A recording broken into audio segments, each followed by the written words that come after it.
प्रीतम अक्षरातीत की तारतम वाणी सबको भवसागर से पार ले जाने वाली है। यह भवसागर जो दुखों का सागर है, लेकिन सभी मनुष्य इसी में सुख की कामना करते हैं, क्योंकि वे अज्ञान की निद्रा में सो रहे हैं। यह सारा ब्रह्मांड किससे बना है? नींद से। नींद में जो भी पैदा होता है वो अज्ञानता के अधीन होता है। राजकुमार सिद्धार्थ 7 वर्षों तक घोर तप करते रहे, समाधि में लगे रहे। जानते हैं वो भोजन क्या करते थे? साधना में कई बार ऐसा हुआ कि अन्न का केवल एक दाना ही ग्रहण करते थे। एक ऐसा राजकुमार जिसने धूप का कष्ट नहीं देखा हो, वर्षा का कष्ट नहीं देखा हो, शीत का कष्ट नहीं देखा हो, जिसे छिपाया जाता था कि कोई बूढ़े व्यक्ति उनकी आंख के सामने ना आए, क्योंकि उनको पता ही नहीं था कि बुढ़ापा क्या होता है। कोई मरा हुआ व्यक्ति उनके सामने आने से रोका जाता था, क्योंकि राजकुमार सिद्धार्थ को यह पता नहीं चलना चाहिए कि संसार में कुछ दुख भी है। लेकिन अनहोनी को कौन टाल सकता है? उनके पूर्व जन्म का संस्कार था कि इस बालक को या तो सन्यासी बनना पड़ेगा या चक्रवर्ती सम्राट बनना पड़ेगा। सन्यासी तो तभी हो सकता है जब घर द्वार छोड़कर सत्य की खोज में वो निकले। जब उन्होंने देखा एक बूढ़े व्यक्ति को, तो मन में लगा कि क्या मैं भी बूढ़ा हो जाऊंगा। उनकी पत्नी यशोधरा विश्व सुंदरी थी।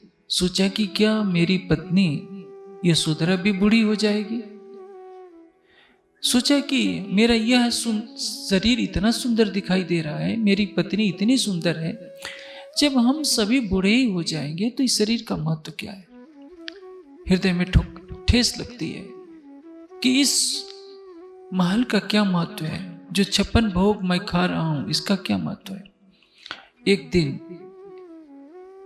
दैव की प्रेरणा उनको एक अर्थी दिखाई देती है। 100 लोग उसको दाह संस्कार के लिए ले जा रहे होते हैं। राजकुमार सिद्धार्थ अपने सारथी से पूछते हैं कि सारथी बताओ यह क्या है? सारथी कहता है कि राजकुमार, ये व्यक्ति मर गया है और इसको दाह क्रिया के लिए ले जा रहे हैं। सिद्धार्थ पूछते हैं कि क्या मैं भी मर जाऊंगा? सारथी कहता है कि हाँ, सबको मरना होता है। जो जन्मा है उसमें सबको मरना ही होता है। उनको और ठोकर लगती है कि यदि मुझे मरना ही है तो मैं राजा बनकर के क्या करूंगा? ये सब झूठा है। पुनः एक सन्यासी को देखते हैं। सन्यासी मस्त है अपने में, न उसको भोजन की चिंता, न धन की चिंता, न सम्मान की चिंता। वो आजकल का सन्यासी नहीं था। सन्यास का अर्थ क्या होता है? सम्यक नित्यमात यत्वा सम्यक नसंत दुख्यान कर्माणि स सन्यास उच्यते स प्रशस्तो विदिते यस स सन्यासी। जिससे दुष्ट और पाप कर्मों का त्याग किया जाए और जो उसमें स्थित होता है उसको सन्यास कहते हैं। काम्य कर्मों का परित्याग, जिसमें इच्छा रहित होकर कार्य करने की प्रवृत्ति होती है। इच्छा नहीं है लेकिन सब कुछ कर रहे हैं। गीता कहती है अनाक्षित कर्म फलम कार्यम करोति स योगी स सन्यासी न च निरग्नि न अक्रिया। इच्छा रहित होकर जो कार्य करता है, इच्छा किसको कहते हैं? आप किसान हैं, खेत में फसल लगा रहे हैं, यह भावना तो है कि फसल अच्छी होगी तो मैं मकान बनवा लूंगा, ये कर लूंगा, ये कर लूंगा। कदाचित ओला वृष्टि हो गई, सूखा पड़ गया, कीड़ों ने फसल को खा लिया, आपको घाटा लग गया, तो आप आत्महत्या करने के लिए तैयार हो गए, छाती पीटने के लिए तैयार हो गए। तो ये क्यों? क्योंकि आपकी इच्छा पूरी नहीं हुई तो आप दुखी होते हैं। इस संसार में सबकी इच्छा पूरी नहीं होती। इच्छा पूरी कहां होगी? उस धाम में जो चाहेंगे वो होगा। इस संसार में जो चाहेंगे वो नहीं हो सकता है। यदि आपको वरदान मिल जाए कि जो चाहोगे वही हो जाए, तो आप क्या करेंगे? जो आपकी बात नहीं मानेगा, आप चाहेंगे कि ये खत्म हो जाए, मर जाए, इसका नाश हो जाए, तो परमात्मा ऐसा वरदान आपको क्यों देगा? आपके कर्मों के अनुसार ही आपको मिलेगा। आप जो चाहेंगे वही नहीं होगा। इसलिए आपको जो सुख मिल रहा है वो पूर्व के कर्मों के अनुसार मिल रहा है, जो दुख मिल रहा है वो पूर्व के कर्मों के अनुसार है। इसलिए दृष्टा होकर के देखना होता है कि संसार का ये चक्र है। जीवन में कभी सुख भोगने को मिलता है, कभी दुख भोगने को मिलता है। सुख और दुख रात्रि के समान आते रहते हैं, जाते रहते हैं। मैं वही बात बता रहा था। राजकुमार सिद्धार्थ ने देखा कि इस संसार में तो दुख ही दुख है, मृत्यु है, बुढ़ापा है। तो मैं ऐसे संसार में रहकर क्या करूंगा? मुझे मृत्यु से परे का मार्ग चाहिए, बुढ़ापे से परे का मार्ग होना चाहिए। जन्म मरण से परे का मार्ग जब तक नहीं मिलता तब तक मैं इस राजमहल में रहने से मेरे कोई लाभ नहीं है। यही जिज्ञासा होती है। वेदांत का पहला कथन क्या है? अथा तो ब्रह्म जिज्ञासा। ब्रह्म जिज्ञासा का विषय है हम कौन है, जन्म लेने से पहले हम कहाँ थे, और इस शरीर के छूटने के बाद हम कहाँ होंगे, कौन सोचता है?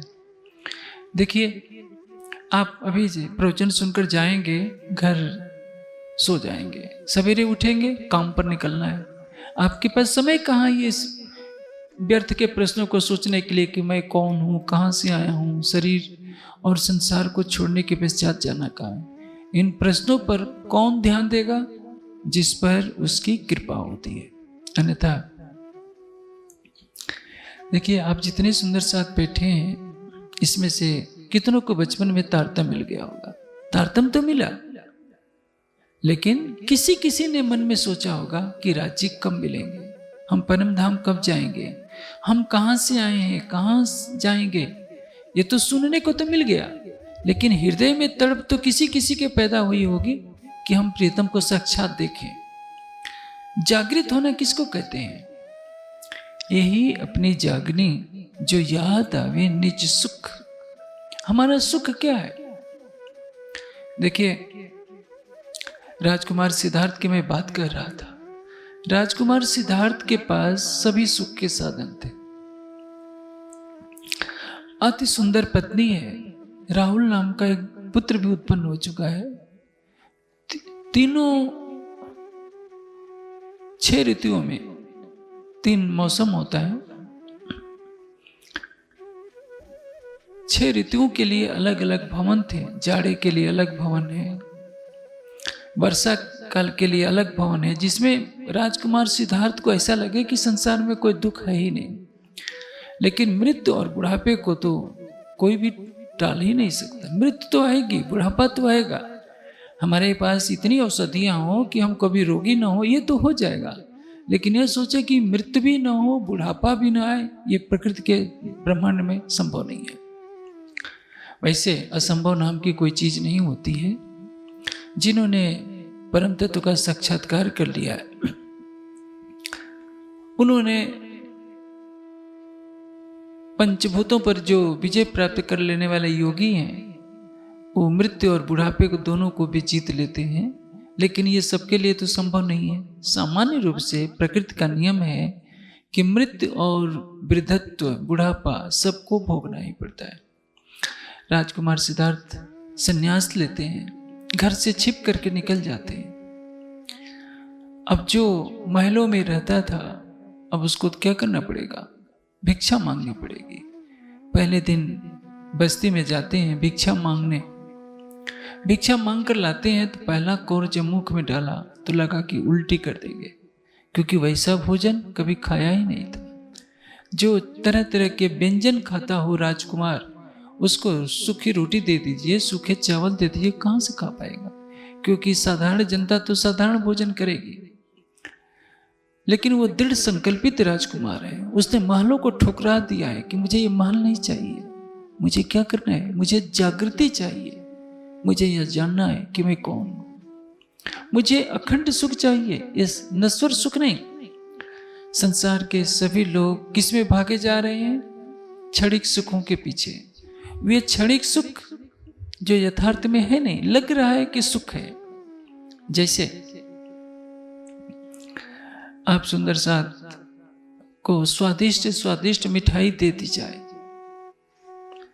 और कहा जाए कि निगलिए नहीं, जीभ पर रखे रखिए, तो उसका सुख कितनी देर तक आएगा? थोड़ी देर के लिए। संसार में किसी भी सुख का परिणाम लंबे समय तक नहीं है। हाँ, उसकी तृष्णा व्याकुल करती रहती है। शराबी को कहिए कि तुम शराब क्यों पीते हो, कहेगा कि मस्ती के लिए। लेकिन मस्ती की खोज में सारी उम्र गुजर जाती है। जब डॉक्टर कहता है कि अब ज्यादा पियोगे तो तुम्हें इस दुनिया से जाना होगा, तब हो सकता है भय के मारे वो छोड़े, अन्यथा जब तक उसको भय नहीं दिया जाता, विवेक नहीं होता, तब तक वो पीता रहता है।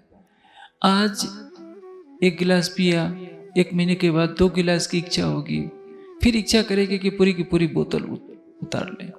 ये तृष्णा है जो मनुष्य को 84 लाख योनियों में भटकाती है और ये जानने नहीं देती कि वास्तविक सत्य क्या है।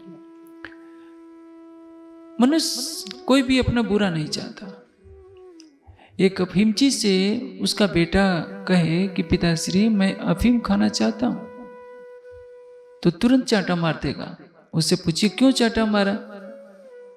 बेटा पूछे कि पिताश्री आप भी तो अफीम खाते रहते हैं, मुझको क्यों रोकते हो? क्या बताएगा?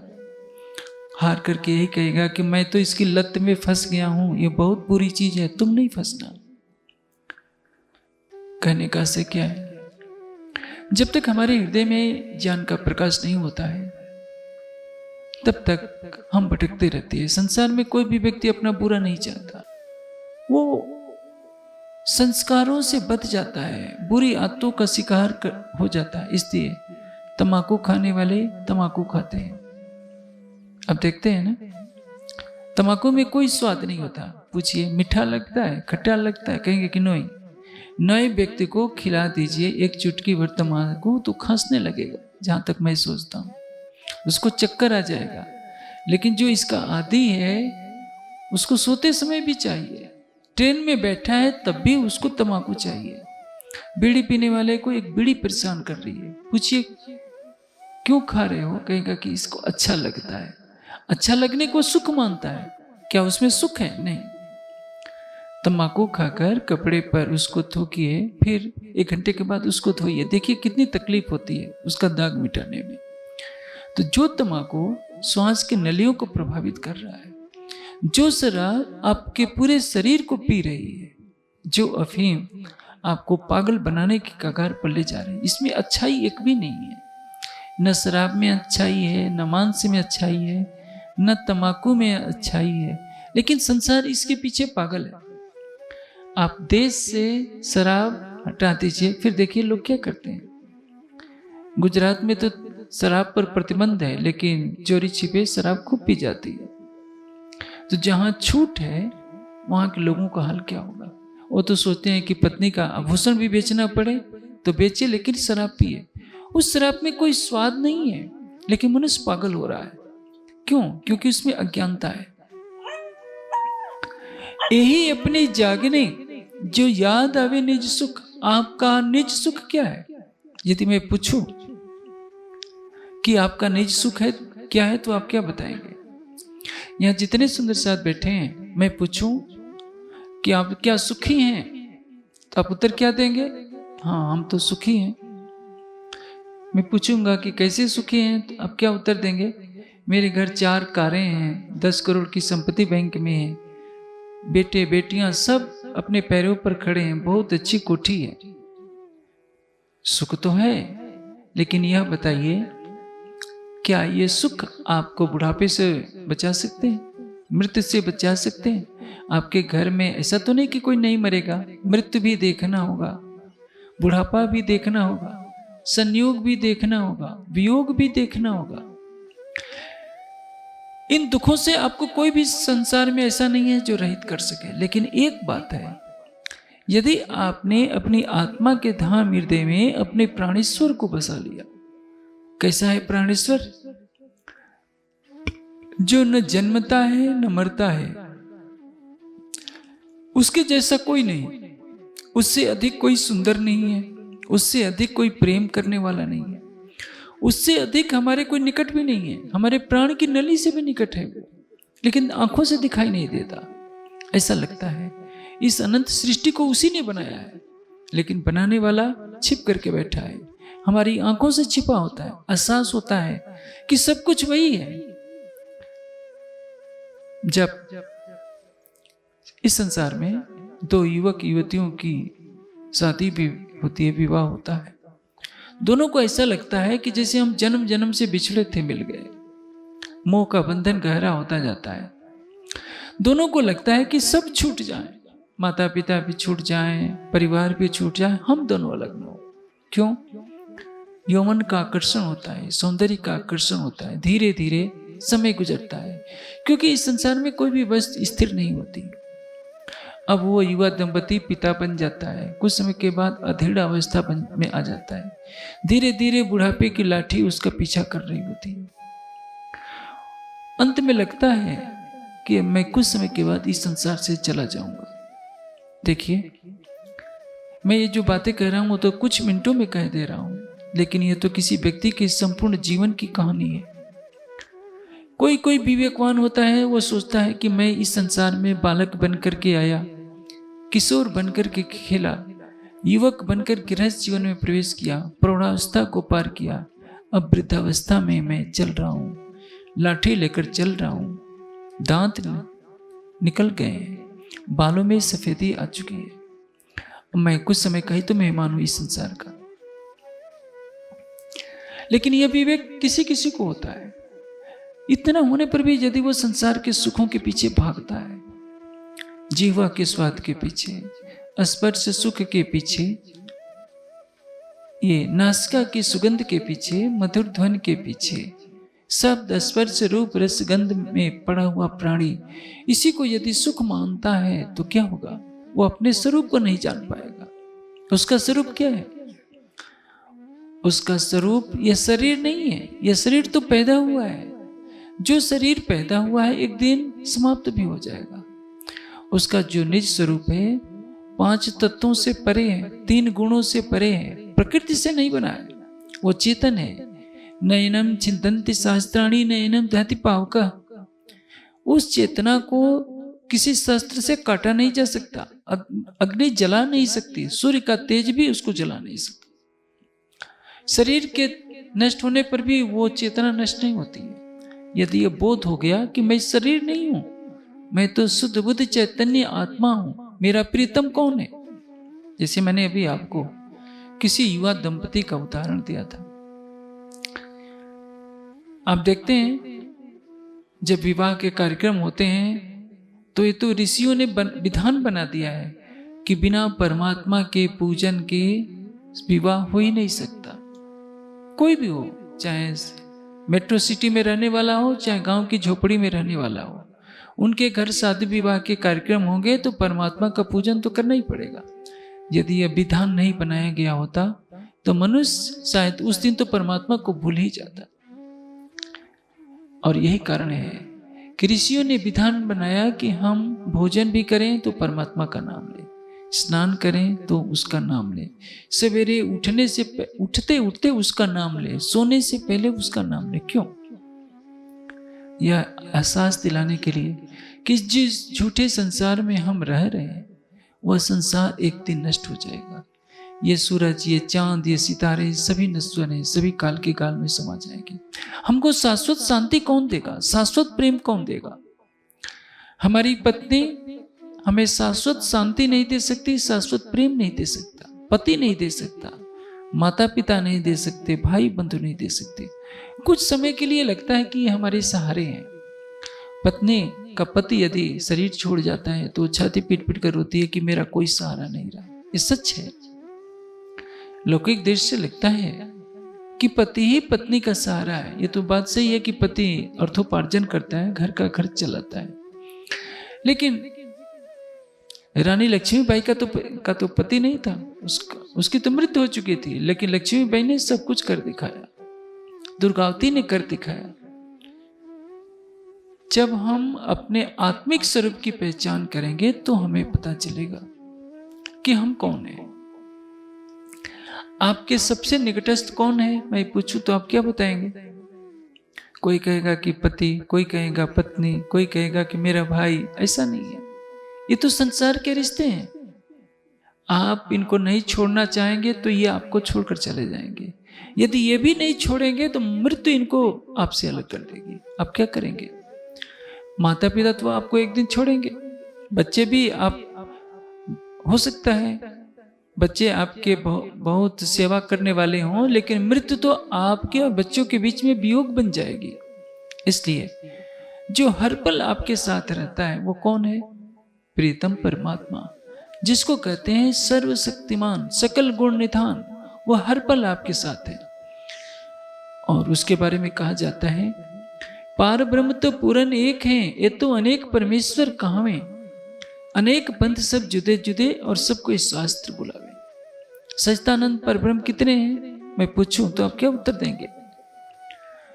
भारत में तो विशेषकर हिंदू धर्म में कहना ही नहीं। जो जिसकी पूजा करेगा कहेगा कि हम वही तो परमात्मा है, उनके सिवा हम किसी को नहीं जानते।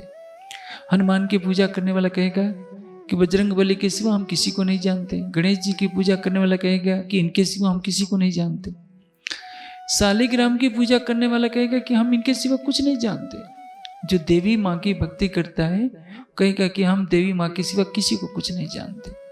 तो प्रश्न यह है कि परमात्मा तो कई हो नहीं सकते। सृष्टि एक है, सृष्टि को बनाने वाला परमात्मा भी एक ही होगा। यहां इस गांव में कई मकान हैं, तो कई मकानों के मालिक कई हैं। तो ऐसा मत सोचिए कि अलग अलग ब्रह्मांड के अलग अलग परमात्मा है। समस्त ब्रह्मांडों का स्वामी केवल एक परमात्मा है। लेकिन हिंदू समाज को यह भी नहीं पता है कि परमात्मा एक है। जानता तो है, लेकिन एक परंपरा चलाती गई है कि इनकी भी पूजा करो, इनकी भी पूजा करो। देवता और परमात्मा के भेद को न समझने के कारण हिंदू समाज भटक रहा है। देवता किसको कहते हैं? जिसमें दिव्य गुण हो। भगवान राम को देखिए,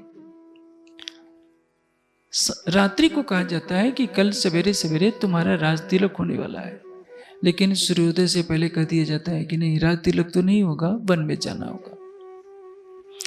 योगेश्वर श्री कृष्ण को देखिए, जीवन भर कष्टों से जूझते रहे, दोनों सेनाओं के मध्य बैठकर रथ पर ही गीता का अलौकिक ज्ञान दे देते हैं। कितना महान है वो व्यक्तित्व।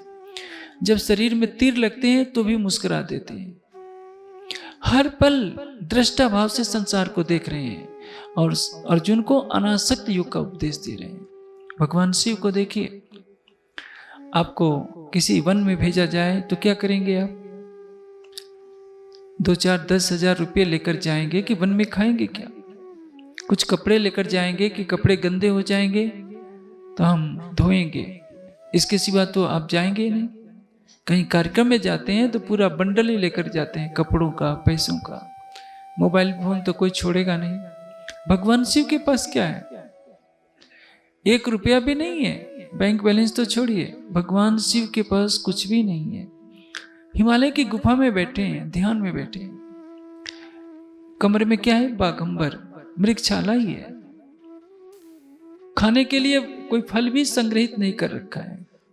एक एक बार की समाधि में हजारों वर्ष बीत जाते हैं। आप 5 घंटे तो क्या, 1 घंटा भी ध्यान करने के लिए समय नहीं दे सकते।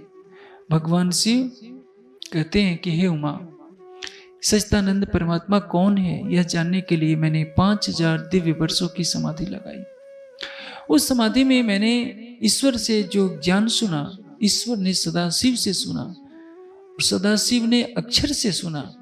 जो अक्षरातीत का ज्ञान मैंने सुना है वह ज्ञान तुमको बता रहा हूं। आप सोचिए, 5000 दिव्य वर्षों की समाधि लगाने के पश्चात भगवान शिव को वह ज्ञान प्राप्त होता है।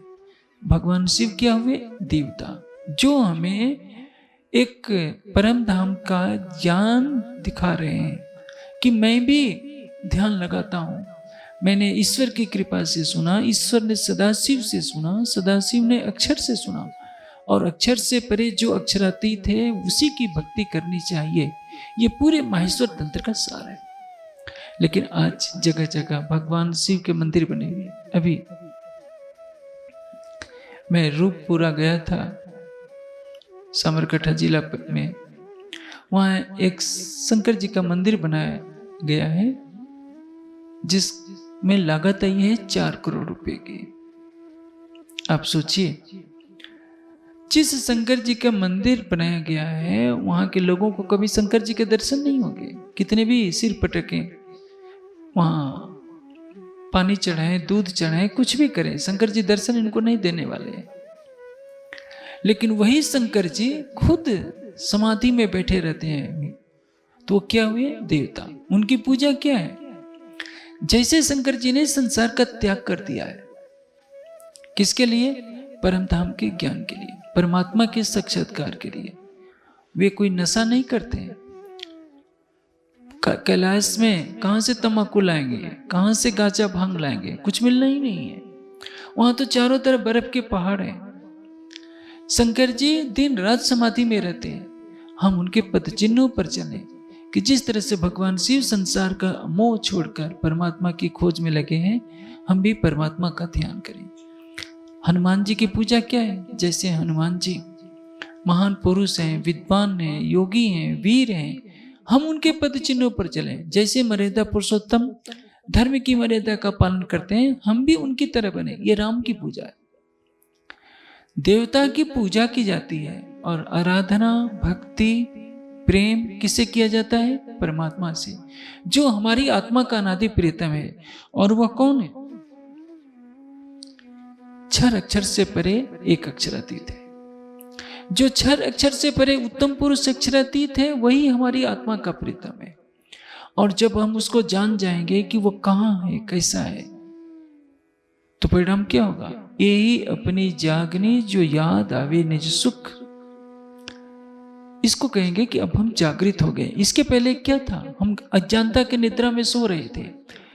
जब तक हमें एक परमात्मा का बोध नहीं था, उस परमात्मा का स्वरूप क्या है, वो परमात्मा कहाँ है, तब तक हम संसार के झूठे सुखों में पड़े हुए थे।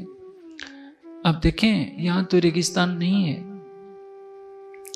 आप रेगिस्तान में चले जाइए, रेगिस्तान तो छोड़िए, आप ये जो सड़क जाती गुजरती है, पीच सड़क, धूप जब चमक रही हो, आप गाड़ी से 1-2 फरलांग आगे देखिए, वहां लगेगा कि पानी जमा है। वहां जब आपकी गाड़ी जाएगी तो वहां तो सुख काली काली सड़क दिखेगी, कुछ और दूरी पर वहां पानी जैसा दिखेगा।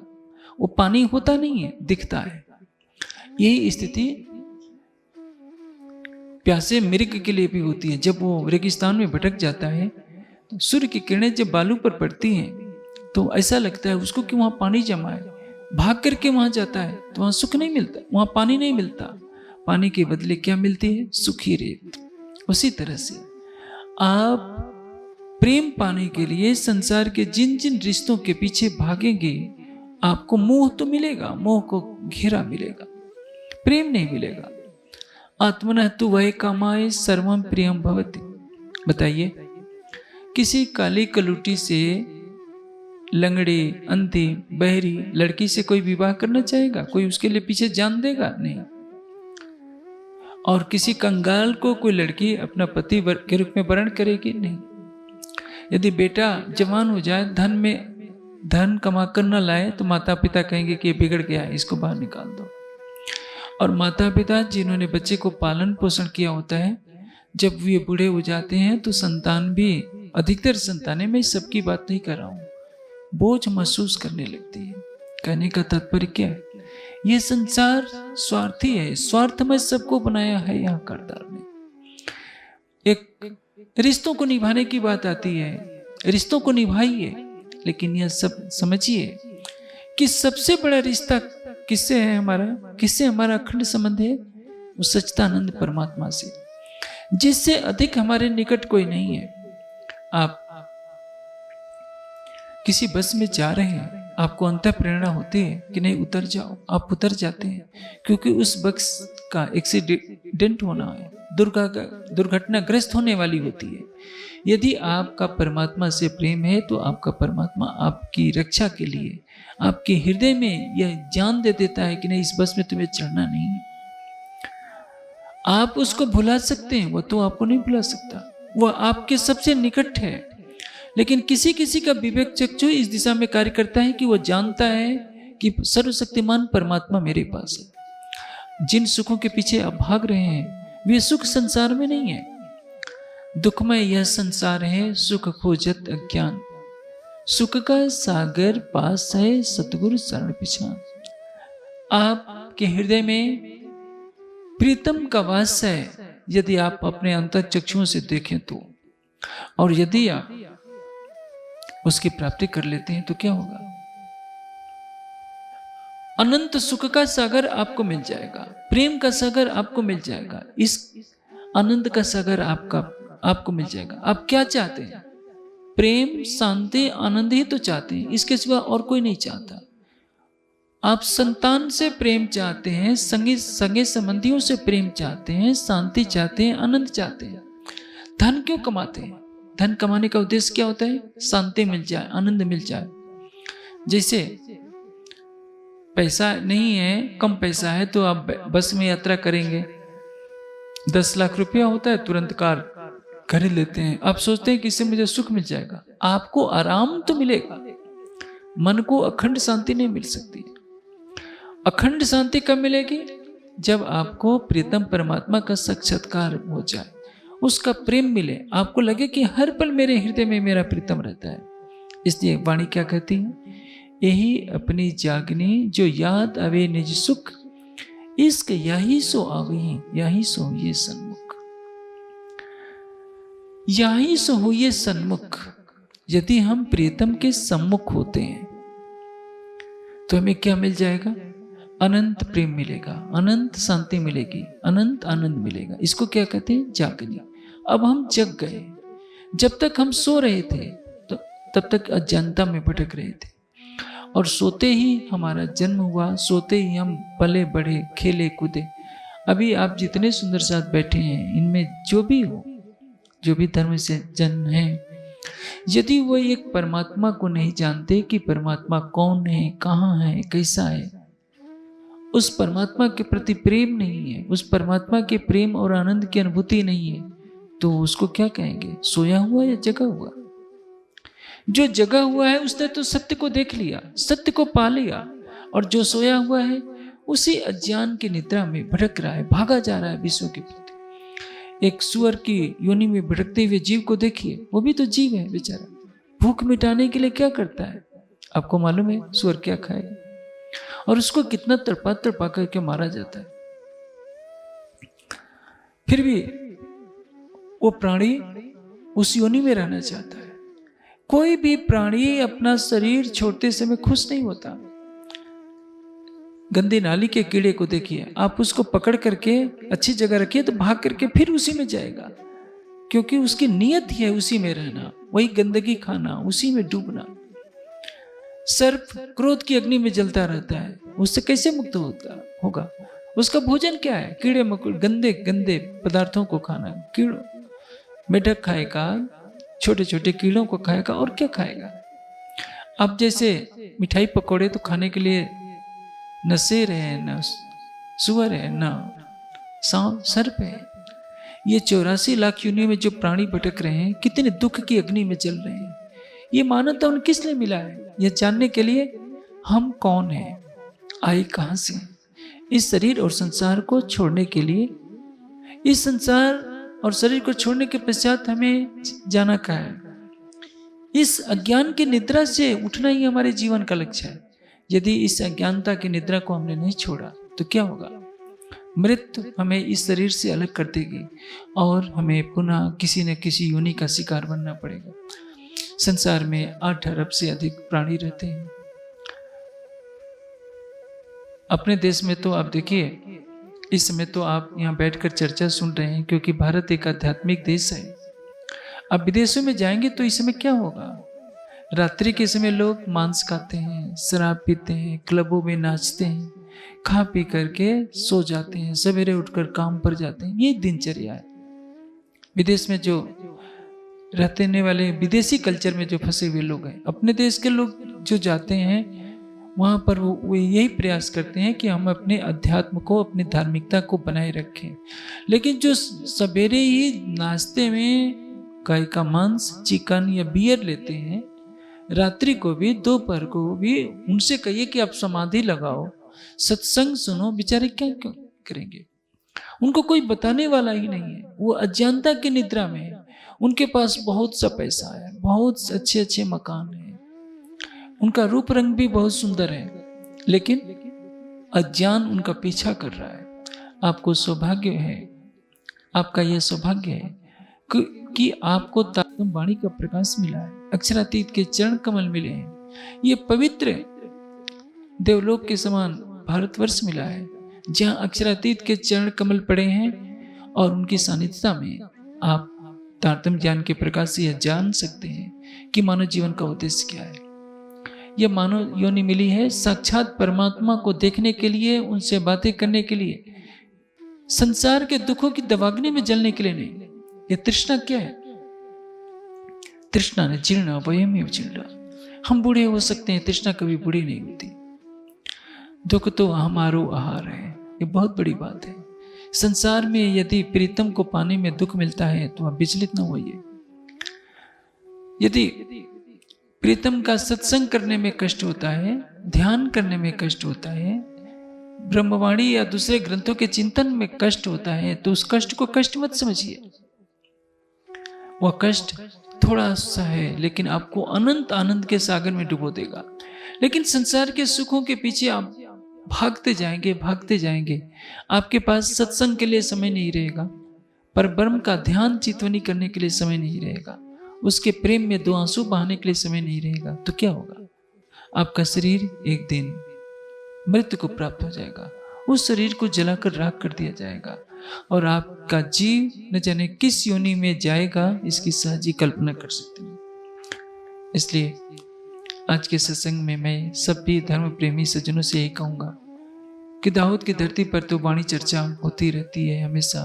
सभी ज्ञान के प्रकाश में स्वयं को जानने का प्रयास करें, तारतम्य वाणी का अनुशीलन करें और जीवन का लक्ष्य बनाएं। यह जानना हम कौन हैं, आए कहां से हैं, शरीर और संसार को छोड़ने के पश्चात हमें जाना कहां है, कैसे हम सच्चिदानंद परमात्मा को प्राप्त करें, कैसे अपने आत्मचक्षुओं को खोलकर उसका दर्शन करें, यही हमारे जीवन का लक्ष्य होना चाहिए। और इसी के लिए हमारा ये जीवन मिला है। यदि हम ऐसा करते हैं तो हम इतवी तंदन होंगे, और उतवी तंदन मैं सबके लिए शुभकामना करता हूं कि सभी सुंदर साथ ऐसे ही धर्म चर्चा में रुचि बनाए रखें